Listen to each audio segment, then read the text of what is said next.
So good afternoon, everyone, and good morning to some, I'm sure. I am Maggie Sims, and today I will be presenting to you on my keystone, which is entitled Leveling the Playing Field, where I explore inclusivity in playgrounds. And I was able to do this under the wonderful advising of Professor Lowenstein, who is here today. So just to start off, I want to gauge audience awareness. Can anybody tell me what this is? Yes, good. Okay, awareness is not as good as I'd hoped, so just so you all know, this is a playground. And who here has ever played on a playground in their life? Yes, thank you for the enthusiasm. So who here has been on a playground in the past year? All right, and how about the past week? I know I have. So it's fair to say that playgrounds are a very big part of your life, but not just when you're young. They obviously continue to be as you're older, whether you are aware of it or not. So just wondering, what kinds of benefits do you guys think you get from playing on a playground? Shout it out. Exercise, yeah. Yes, and actually it goes much further than that.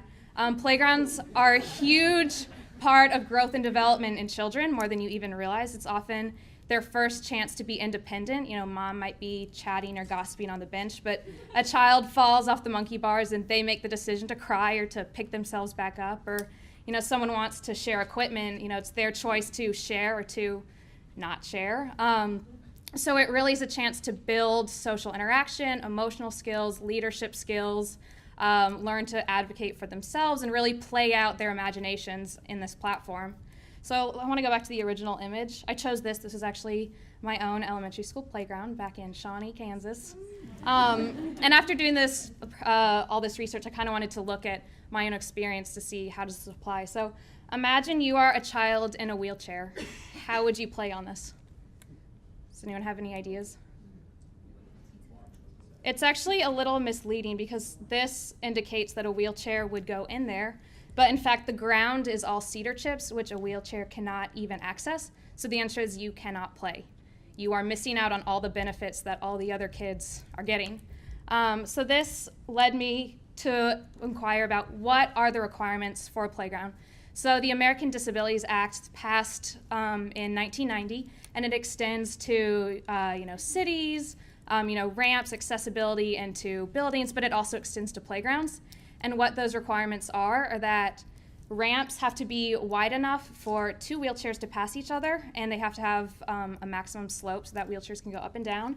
And there has to be an accessible ground surface, which I'm sure you all have seen. It's called unitary surfacing, and it's kind of a rubber surfacing. So it's great for kids who fall, they don't hurt themselves, but also wheelchairs can access it.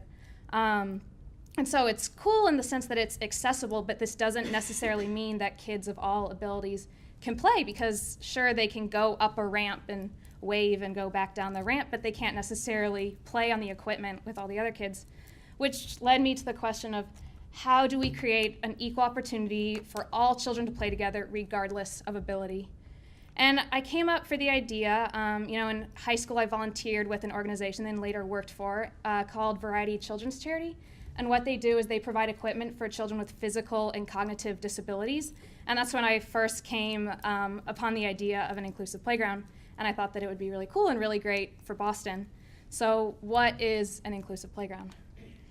It's also called a universally accessible playground. It is for children with physical and cognitive disabilities, but is also accessible by kids that are not disabled.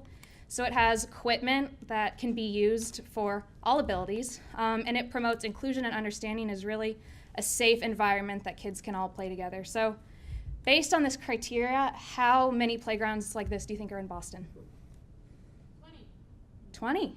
Any other guesses? 5. 0. Okay, well, as of 2014, yes, ma'am, 1. And I had the good fortune of going to visit it with a few friends that I believe are here, so they'll recognize this. So this was recently built in Charlestown, in the kind of Charles Navy Shipyard by the Rehabilitation Spalding Center. And so this is just a really good example of what kind of equipment is out there. So I'm sure you'll see the swings that you all recognize. But these swings, they provide a lot more support for different maybe back problems or leg problems. And then this cool thing in the middle, a wheelchair can actually roll onto it and be hooked in and can swing with the wheelchair in it. So, and it's really cool. They did a good job of putting them all together so that, even though it's an individual activity, it's still inclusive. So here's another example. Can anyone guess what this is? A seesaw? Monkey bars, yes. So how it works is we got to play with it a lot. We had to try it out for the benefit of this presentation. But so these are a bunch of kind of roller pins, and someone who might not be able to use their legs can put themselves on it and pull themselves across. So there's really all kinds of equipment out there. But I wanted to share an example. I think this is a good example of pure inclusion. It is a merry-go-round, and on the sides here, wheelchairs can slide into it, and they kind of lock in and hold on. And then there are benches that kids that aren't in wheelchairs or maybe have other disabilities or no disabilities can all play. And that way they can all play together and really incorporate this together. But one thing that I found I would never have thought of, that the number one most inclusive piece of equipment, would anyone guess? Probably not. You don't know the equipment. musical elements, excuse me. This is the number one most inclusive piece. I talked to a lot of experts that kind of build these playgrounds because it can be used, there's a lot of sensory things that kids can touch and really get the benefit of the music. It can be accessed by a wheelchair. It can be accessed by just walking there, and kids can use it together.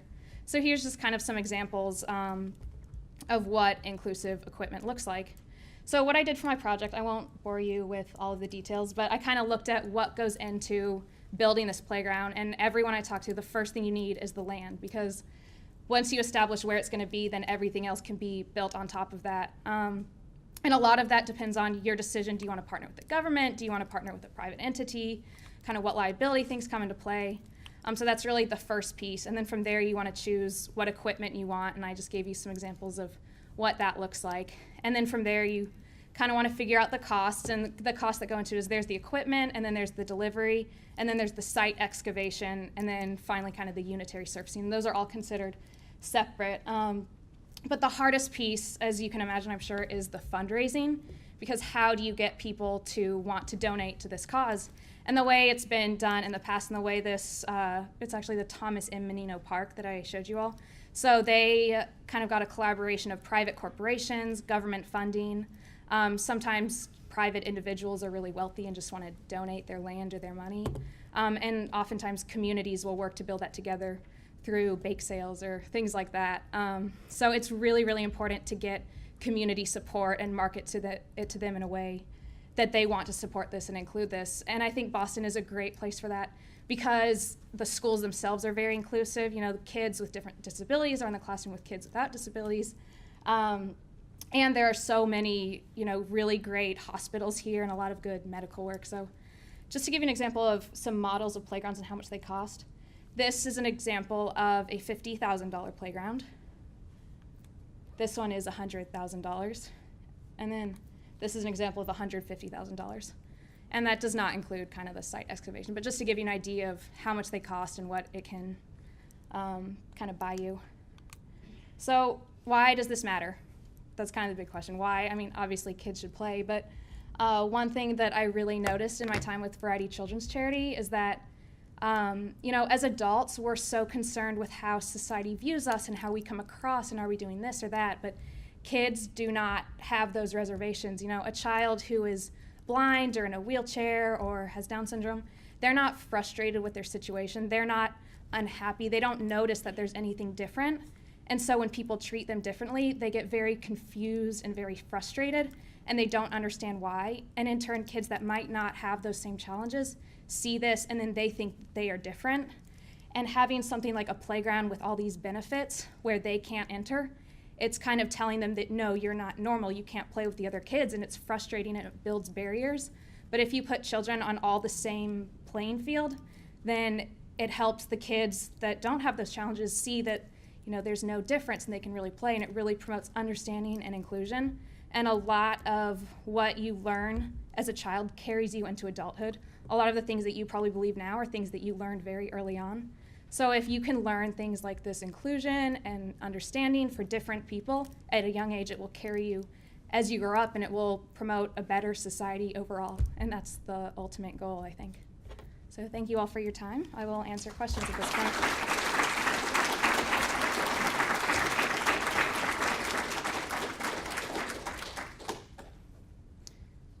Yes. What are some of the that there aren't more of these, if you talk to anyone in, like, who would be responsible for implementing something like that? So it's come from a lot of different things. The one in Charlestown was, I think, Spalding and Thomas Menino worked together to do that. There's one actually being built in Kansas, that Variety Children's Charity. So it can really come from anyone who values this. I actually spoke with a woman who started a whole organization to build these playgrounds because she had a son who had cerebral palsy and she couldn't take him to play and it frustrated her. So there are really a lot of reasons why people would do that, but I think they're uncommon because they're so new. I think there's just not the awareness for them, you know. Unless you're in a situation where you need that, you don't always realize that people are being left out. Yeah. Do you think the exclusive element of playgrounds just historically has something to do with the exclusive element of how these children are separated from classrooms where they would interact naturally with people that are, you know, quote unquote normal? Or Yeah. do you think that that has a large effect on, and that the trend we're seeing, like more inclusive forms and methods of education would allow for this to kind of progress and gain ground? Well, I hope that it will continue to progress and gain ground. I think, you know, the way playgrounds used to be built is just, I don't think anyone thought about it. I think that's the way they were built. I don't think they were trying to exclude anyone, but I think it goes back to an awareness issue, that as people are becoming more aware and, you know, as you said, kids are being brought into classrooms more, you know, they're not isolated like they used to be, then they realize the need for these and are really pushing them more now than they used to be. But I also think that the equipment didn't exist and people just didn't think about doing this before. Any other questions? Yes? How much does a typical playground cost? So that's a question I asked a lot, and people really struggled to give me an answer because it depends so much on how big the piece of land you're working with is, where the land is. You know, getting land in Boston is probably going to be a lot more expensive than Shawnee, Kansas, even though it is prime real estate, but I don't know, go figure. So it really does depend.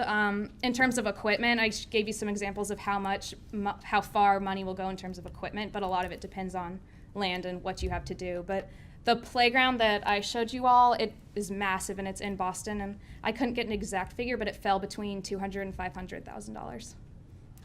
Yes? Is the idea to have it be independent of adults so that the kids can like put the person in a wheelchair on the merry-go-round, or is it kind of meant to have an adult who's going to help with that? What's the design objective? I think it really depends on the equipment. There are some things that I think the kids can do themselves. I think it depends on age, and the way playgrounds are built is they either cater to kind of like a 2 to 5 age range or a 5 to 12. So if it's 2 to 5, there's probably a lot more equipment that requires parent involvement. If it's 5 to 12, I think it's more things kids can do on their own, but I think it just depends on the piece of equipment and how much a child is able to do for themselves. Yes? So are the more inclusive playgrounds less challenging for more typical children? Not at all. I'd say they're the same. When I went to that other playground, you know, I'm not in a wheelchair and I played very hard and I enjoyed it and I had no difficulties, I think. Fell off the parallel bars, but that's a personal problem, so. But no, they're designed to include everybody, and that's the neat thing about it. Yes? With inclusion in schools and kids in classrooms, is there a push to put equipment in schools? A lot of schools have playgrounds.